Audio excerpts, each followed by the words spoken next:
तारों तले जिंदगी।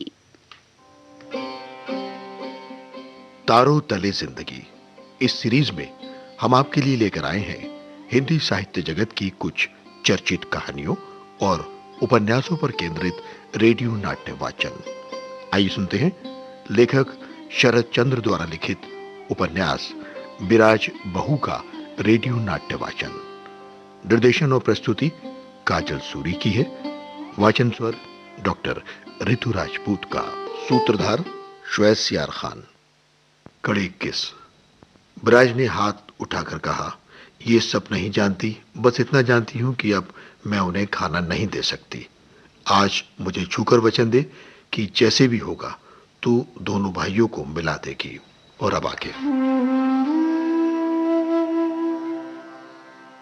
बिराज कुछ जवाब न दे सकी, सिर झुकाए बैठी रही। छोटी बहू उठकर गई और थोड़ी ही देर में एक बड़ी टोकरी में सब प्रकार की आहार सामग्री भरकर लाकर उस सामने रख दी। बिराज स्थिर दृष्टि से बस देखती रही, किंतु जब छोटी बहू पास आकर उसके आंचल की खूंट पकड़कर उसमें एक सोने की मुहर अशरफी बांधने लगी, तब उससे और नहीं रहा गया।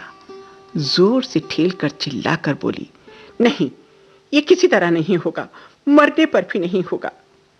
मोहिनी धक्के से संभलकर मुंह उठाकर बोली, होगा नहीं, निश्चय ही होगा दीदी। इसे हमारी जेठ ने हमारे ब्याह के समय दिया था।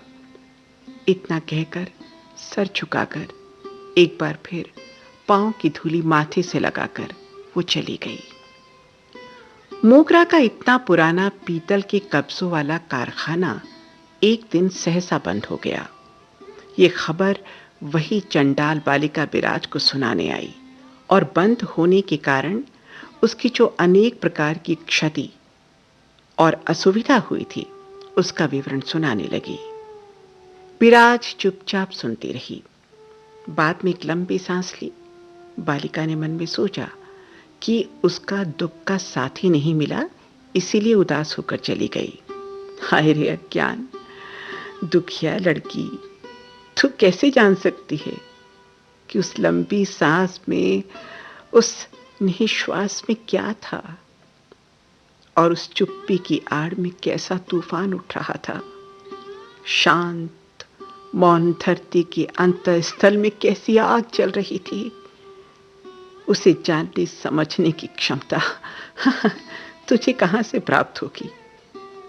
नीलांबर ने आकर कहा कि उसे काम मिल गया है। आगामी पूजा के समय से कलकत्ता के एक प्रसिद्ध कीर्तन दल में वो ढोलक बजाएगा। खबर सुनकर बिराज का मुंह मृत मनुष्य के समान रक्तहीन हो गया। उसके स्वामी गणिका के संसर्ग में रहकर समस्त भद्र समाज के सामने गाते बजाते फिरेंगे, तब खाना मिलेगा। लज्जा से, धिक्कार से मारो वो मिट्टी में समा जाएगी। किंतु मुंह खोलकर मना भी ना कर सकी। कोई उपाय जो ना बचा था। अच्छा ही हुआ कि संध्या के अंधकार में नीलांबर उस मुंह को देख नहीं पाया। भाटे के खिंचाव में जल जैसे प्रतिक्षण तट प्रांत पर अपने क्षय चिन्ह अंकित करते करते दूर से दूर हटता जाता है, वैसे ही बिराज सूखने लगी।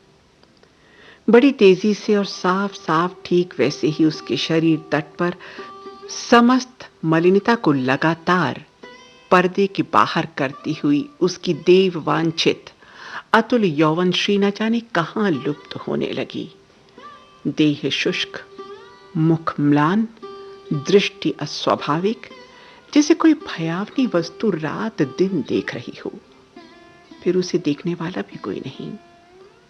एक छोटी बहू थी, किंतु वो भी भाई की बीमारी की खबर पाकर 1 माह से अधिक हुआ पिता के घर चली गई थी। नीलांबर प्राय दिन में घर में नहीं रहता। जब आता है तब रात का अंधकार रहता है। उसकी दोनों आंखें प्रायः लाल रहती हैं। गर्म गर्म सांस चलती है। बिराज सब कुछ देखती है, सब कुछ समझती है, किंतु कुछ बोलती नहीं, बोलने की इच्छा भी नहीं रखती। सामान्य बात करने में भी अब उसे थकावट का अनुभव होता है। कई दिन हो गए। तीसरे पहर उसे ठंड लगकर सिर दर्द होने लगता है, लेकिन बावजूद इसके रसोई घर में प्रवेश करना पड़ता है। स्वामी के घर में न रहने के कारण दिन में प्रायः वो खाना नहीं बनाती, रात में बनाती है, किंतु उस समय तो उसे ज्वर रहता है। स्वामी का भोजन हो चुकने पर हाथ पांव धोकर पड़ी रहती है। बस इसी तरह दिन बीत रहे थे। अपने देवता को विराज अब मुंह उठाकर देखने के लिए नहीं कहती, पहले की तरह प्रार्थना भी नहीं करती। दैनिक पूजा समाप्त करके गले में आंचल डालकर जब प्रणाम करती है, तब मन में इतना ही कहती है, प्रभु, जिस पथ पर जा रही हूं उस पर जरा शीघ्रता से जा सकूं। स्वामी की संक्रांति का दिन था। सवेरे से ही भारी बारिश हो रही थी और रुकती भी ना थी। 3 दिन तक बुखार में पड़ी रहने के बाद विराज भूख प्यास से व्याकुल होकर शाम के बाद बिछौने पर उठकर बैठ गई। नीलांबर घर में नहीं था। परसों स्त्री को इतने ज्वर में पड़ी देखकर भी उसे श्री रामपुर के एक धनाढ्य शिष्य के घर कुछ प्राप्ति की आशा से जाना ही पड़ा था। कह गया था, किसी तरह वहां रात को रुकूंगा नहीं, जैसे भी होगा उसी दिन शाम तक लौट आऊंगा।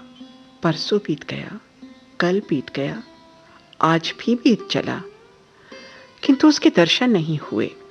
बहुत दिनों के बाद आज सारे दिन विराज बस रोती ही रही।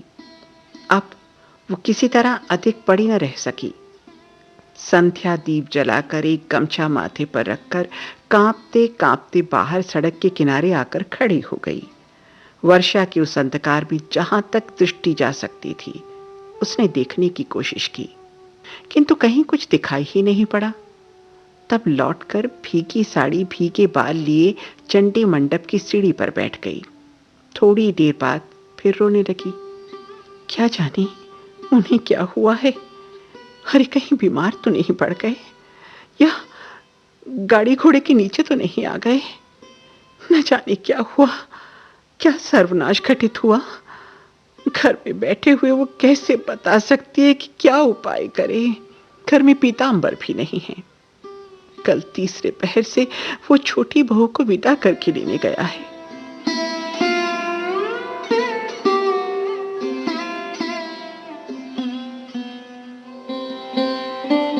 तारों तले जिंदगी इस सीरीज में अभी आप सुन रहे थे लेखक शरद चंद्र द्वारा लिखित उपन्यास विराज बहू का रेडियो नाट्य वाचन। निर्देशन और प्रस्तुति काजल सूरी की थी और वाचन स्वर डॉक्टर ऋतु राजपूत का। सूत्रधार श्वेत सियार खान।